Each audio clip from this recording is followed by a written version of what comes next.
ಇಷ್ಟು ಮೋಸ ಮಾಡಿರೋ ಅಂತ ಲೆಕ್ಕ ಕೇಳಿದ್ರು. ಕರ್ನಾಟಕದ ತೆರಿಗೆ ನಮ್ಮ ತೆರಿಗೆ ನಮ್ಮ ಹಕ್ಕು, ಕರ್ನಾಟಕದ ತೆರಿಗೆ ನಮ್ಮ ಹಕ್ಕು. ಈಗ ಬೆಂಗಳೂರು ಜನ ಕೇಳ್ತಾ ಇದ್ದಾರೆ, ಬೆಂಗಳೂರಿನ ತೆರಿಗೆ ನಮ್ಮ ತೆರಿಗೆ ನಮ್ಮ ಹಕ್ಕು, ನಮ್ಮ ರಸ್ತೆ ನಮ್ಮ ತೆರಿಗೆ. ಕರ್ನಾಟಕದ ಜನ ರೋಡ್ ಟ್ಯಾಕ್ಸ್ ಎಷ್ಟು ಕಟ್ತಾರೆ, RTOಗೆ, ಇನ್ಕಮ್ ಟ್ಯಾಕ್ಸ್ ಎಷ್ಟು ಕಟ್ತಾರೆ, ಸೇಲ್ ಟ್ಯಾಕ್ಸ್ ಎಷ್ಟು ಕಟ್ತಾರೆ, ಕಾರ್ಪೊರೇಷನ್ ಟ್ಯಾಕ್ಸ್ ಎಷ್ಟು ಕಟ್ತಾರೆ ಎಲ್ಲ ನನಗಿರೋಂಥ ಮಾಹಿತಿ ಪ್ರಕಾರ ಕರ್ನಾಟಕದ ಬಡ್ಜೆಟಿನ 60% ಕಟ್ತಾರೆ, 60%. ಹಾಗಾದರೆ ಬೆಂಗಳೂರು ಜನದ ತೆರಿಗೆ ಎಲ್ಲೋಯ್ತು? ಬೆಂಗಳೂರು ಜನ ಕೇಳ್ತಾ ಇದ್ದಾರೆ, ನಮ್ಮ ತೆರಿಗೆ ನಮ್ಮ ಹಕ್ಕು.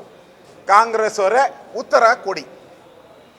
ಬಿದ್ದಿರೋ ಪಾಟೋಲ್ಗೆ ಯಾರು ಬಲಿಪಶು?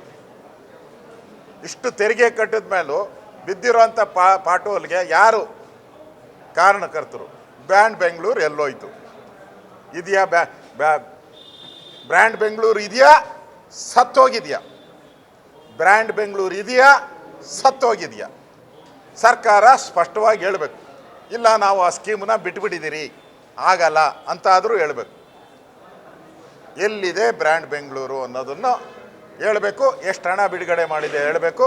ಇದರ ವಿರುದ್ಧವಾಗಿ BJP ದೊಡ್ಡ ಹೋರಾಟವನ್ನು ನಾವು ಮಾಡ್ತೀರಿ. ಬೆಂಗಳೂರು ಜನ ಕಷ್ಟದಲ್ಲಿದ್ದಾರೆ, ಹಳ್ಳ ಬಿದ್ದಿದೆ, ಮೋಟ್ರ್ ಬೈಕಲ್ಲಿ ಸ್ಕೂಟಿಗಳಲ್ಲಿ ಓಡಾಡೋಕ್ಕಾಗದೆ, ಕಾರುಗಳಲ್ಲಿ ಓಡಾಡೋಕ್ಕಾಗ್ತಾ ಇಲ್ಲ, ಬಸ್ಗಳಲ್ಲಿ ಪ್ರಯಾಣ ಮಾಡೋರಿಗೆ ಕಷ್ಟ ಆಗ್ತಾ ಇದೆ. ಹಳ್ಳ ಕೊಳ್ಳಗಳು ಬಿದ್ದು ಇನ್ನೂ ಜಾಸ್ತಿ ಬೀಳ್ತಾ ಇದೆ, ಹಳ್ಳಗಳು ಆಗ್ತಾ ಇಲ್ಲ. ಕುಡಿಯೋ ನೀರಿಗೆ ಹಾಹಾಕಾರ ಇದೆ. ಮಳೆ ಬಂದರೂ ಕೂಡ ಭೂಮಿಗೆ ಹಿಂಗಿ ಅದು ಬೋರ್ವೆಲ್ಗೆ ಹೋಗ್ಬೇಕಾದ್ರೆ ಇನ್ನೂ 2-3 ತಿಂಗಳು ಬೇಕಾಗ್ತದೆ. ಮಳೆ ಕುಡಿಯೋ ನೀರಿಗೂ ಹಾಹಾಕಾರ ಇದೆ. ಇದರ ವಿರುದ್ಧವಾಗಿ ಮಂಗಳವಾರ ಫ್ರೀಡಮ್ ಪಾರ್ಕಲ್ಲಿ 11 ಗಂಟೆಗೆ ನಾವು ಹೋರಾಟವನ್ನು ಮಾಡ್ತೀರಿ. ದೊಡ್ಡ ಹೋರಾಟವನ್ನು ನಾವು ಮಾಡ್ತೀರಿ. ಲೆಕ್ಕ ಕೊಡಿ, ಪಾಟೋಲ್ ಯಾವಾಗ ಮುಚ್ತೀರಾ? ಬ್ರ್ಯಾಂಡ್ ಬೆಂಗಳೂರು ಇದೆಯಾ, ಸತ್ತೋಗಿದೆಯಾ?